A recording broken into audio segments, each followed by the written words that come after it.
বন্ধুগণ, তোমরা কেমন আছো? আবারও আমি তোমাদের সামনে উপস্থিত হয়েছি অপ্রিয় কিন্তু সত্য ভিডিও নিয়ে। ভিডিওটি কেমন হয় আপনারা কমেন্ট, লাইক, শেয়ার করবেন বেশি বেশি। তাহলে শোনা যাক অপ্রিয় কিন্তু সত্য। যে তোমাকে ভালোবাসতে চায়, তুমিও তাকে ভালোবেসো, তবেই সুখী হবে। ভালোবাসা বোঝার জন্য হাজার হাজার কথা খরচ করতে হয় না। যার বোঝার, সে চোখের ভাষাতেই বুঝতে পারে। বর্তমানে কাউকে বেশি বিশ্বাস করলে ঠকতে হয়, আবার অবিশ্বাস করলেও হারাতে হয়। ভালোবাসা দিয়ে সব জয় করা যায়, কিন্তু প্রতিশোধ দিয়ে নয়। অন্যের উপকার করতে না পারলেও অন্যের ক্ষতি করো না।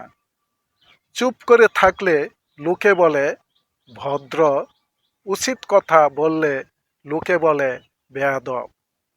বেঁচে থাকতে কেউ মূল্যায়ন করে না, মরে গেলে সবাই বলে লোকটি খুব ভালো ছিল। তার মতো মানুষই হয় না, তার মৃত্যুতে অনেক ক্ষতি হয়ে গেল।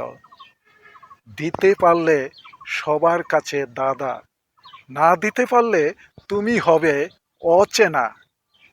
কর্মক্ষমতা থাকলে সবার কাছে সমাদর, কিন্তু কর্মহীন হয়ে গেলে তুমি হবে একটা বোঝা, আপদ।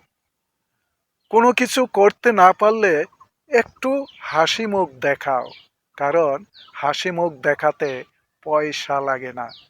অলসতায় যে দিন কাটায়, শেষকালে সে হয় অসহায়। দান করতে ধনী হতে হয় না, দান করার মতো একটি সুন্দর মনোভাব থাকতে হয়। যে অন্যের প্রশংসা করতে পারে না, সে অহংকারী। অন্যের সুনাম করতে না পারলেও দুর্নাম করো না। যার ভিতরে বাহিরে এক না, সে মানুষ কিন্তু বিপজ্জনক। যে শুধু নিজের সুনাম প্রশংসা চায়, আসলে সে তা পাবার যোগ্য নয়।